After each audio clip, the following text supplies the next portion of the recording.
one of the most spectacular areas of the country, without a doubt, especially with the rocky coast and everything. There's just something special about the state of Maine. It's been said that people here love the land and the sea. Just look at the state motto. It reads, Maine, life as it should be. And after my weekend in Portland, Maine, I could not agree more. This is a very special place. My 2-day tour guide wrote the book on Maine, literally. Author Robert Witkowski penned 100 Things to Do in Portland, Maine Before You Die. And as soon as I met him, we were off to the races, starting at the Portland Head Lighthouse. This is, the kind of days that lighthouses were built for. A little overcast with some rain, guide the ships in. It's really pretty much one of the most spectacular lighthouses you'll see in the country. Oh, Bob, when I wanted to come to Portland, this is the view that I was just dreaming about.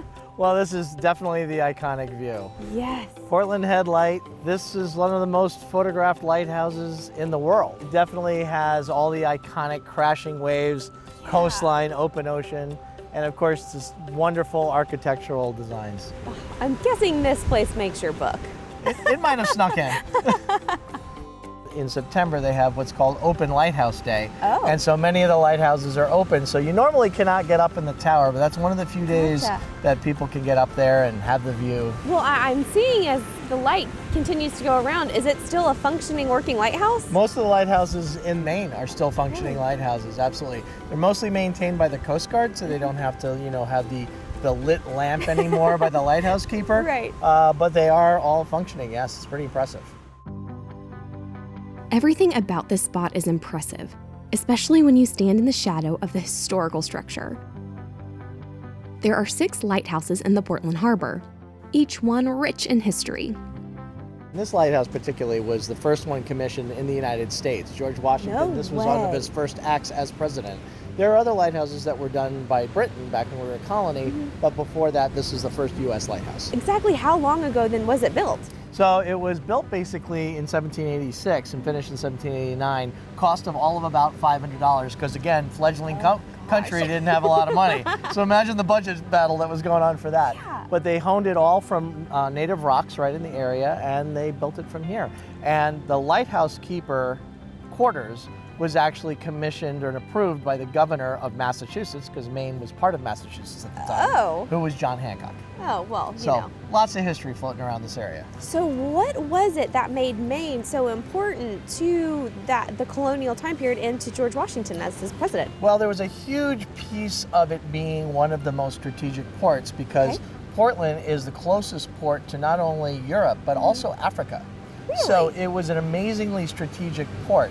Beyond that, we had an amazing amount, and still do, of trees, the forestry, which is, running the paper mills and things like that. But back in colonial days, the mass trade was paramount. So the reason the British had naval superiority is because all of their sailing vessels were using Maine trees for their masts. And they were the strongest, most effective trees, wood out there.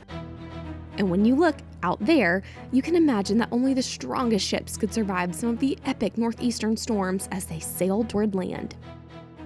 When you're looking out over the different islands, which also made the harbor somewhat treacherous.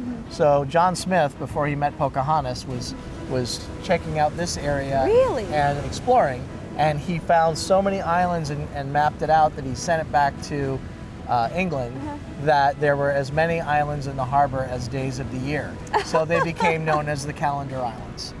And there are also only 220 as opposed to 365, but he wasn't far off.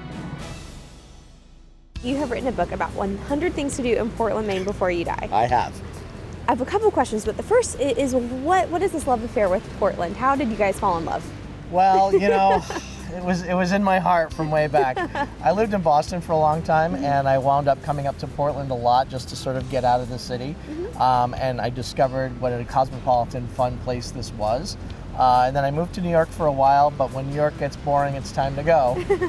But I saw so much of all of the metropolitan and I guess cosmopolitan events and things that were going on in all these larger cities, Chicago, Boston, New York, here in Portland with none of the aggravation. Because you could walk everywhere, Yeah. but you still have symphony, ballet, opera, Broadway shows, Restaurant City of the Year by Bon Appetit magazine. We have world-class restaurants that are better, if not, comparable to many around the world.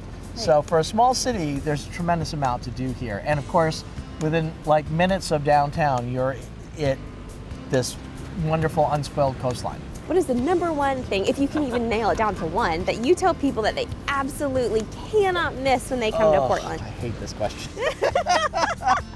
If you're going to be in Portland, I think one of the things that people like to do is certainly go to a top restaurant, have a wonderful fresh lobster straight off the boat.